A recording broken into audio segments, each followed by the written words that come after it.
నమస్తే welcome to TV 15 news. Anakapalli జిల్లా నర్సీపట్నం గోలుకొండ మండలం రెవెన్యూ అధికారుల ఆదేశాలను బేఖాతరు చేస్తూ మట్టి మాఫియా చెలరేగిపోతుంది. అందుకు ఉదాహరణ గోలుకొండ మండలం జోగంపేట గ్రామంలో కొండ తవ్వకం. గత నెల రోజుల నుండి అక్రమంగా 5 తవ్వకాలు చేయడంతో స్థానికులు రెవెన్యూ అధికారులకు ఫిర్యాదు చేయడంతో గత 2 రోజుల క్రితమే రెవెన్యూ అధికారులు వచ్చి హెచ్చరిక బోర్డులు ఏర్పాటు చేశారు. అయితే మట్టి మాఫియా ఇవే పట్టించుకోకుండా వారు మమ్మల్ని ఏమి చేస్తారులే అని దర్జాగా ట్రాక్టర్లు జేసీబీతో కొండ తవ్వి యథేచ్ఛగా మట్టి రవాణా చేసి అక్రమ వ్యాపారం చేసినట్టు స్థానికులు చెబుతున్నారు.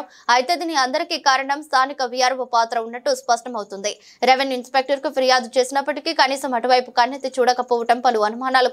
మామూలు మత్తులో అధికారులు ప్రకృతి సంపదను అక్రమార్కులు నాశనం చేస్తున్నప్పటికీ వ్యవహరించడం అభిమానులకు బలం చేకూర్చినట్టు అవుతుంది. అయితే ఇంత దౌర్జన్యంగా అక్రమంగా నిబంధనలు ఉల్లంఘించి కొండను తవ్విన జేసీబీ మరియు ట్రాక్టర్లను సీజ్ చేసి రెవెన్యూ అధికారులు తమ నిబద్ధతను చాటుకోవాలని పలువురు కోరుతున్నారు.